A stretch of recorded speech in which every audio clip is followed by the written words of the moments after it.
have more optionality there about the speed with which you would proceed going forward. I want to bring in Milken Institute Chief Economist Bill Lee and Carolina's Investment Consulting Director of Economics, John Silvia. There's so much to go through, gentlemen. I'm so glad you're both here. Bill, your initial reaction to what you've seen from the Fed.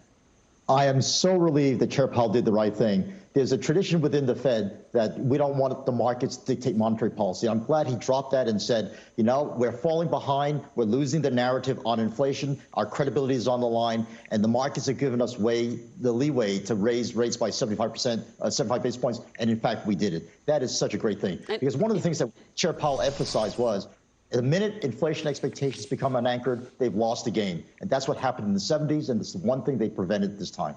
Well, and real quick, you know, I do want to ask you because, you know, we heard that the next meeting in July, it could be 50, it could be 75. John, what do you think happens in the next meeting? Because going into this, you were expecting 75, but you were also already kind of thinking in your forecasting another 75 in July.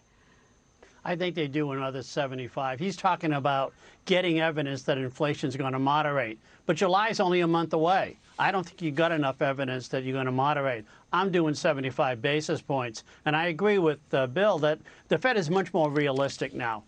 Raising those federal funds rates means that, yes, you're consistent now with slower economic growth and higher unemployment going forward. So I think this really was a good meeting for the markets overall, and I'm not surprised that the markets are rallying on this kind of, I think, appropriate monetary policy move. Well, so John, do you think that the markets are rallying? Because, I mean, look, we're now above our session lows for the day. We're at session highs for the day, 591 on the Dow.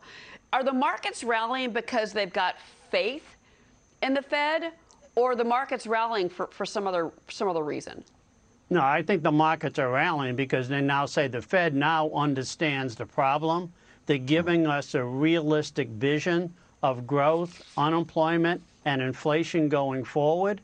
And I think that is incredibly important. The markets now have a higher level of confidence in the Fed that the job will get done. You know, it's interesting, too, and I was listening, obviously, Bill, intently during the press conference, and Nick Timiraos from the Wall Street Journal, he and John Hilsenrath wrote a piece at the end of last week, and one of the things they said was that the Fed's credibility is on the line because they're using an old playbook to deal with a new problem. You know, it was one thing in 2007 and 2008 during the financial crisis. You know, you lower rates, you throw stimulus into the system.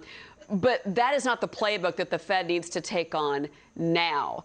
And he asked about credibility. And Powell, I think, gave him a pretty strong answer, you know, and Bill, and said, look, I admit there are a lot of things in this economy that are out of our control. We will do what we can control, but a lot of it we cannot.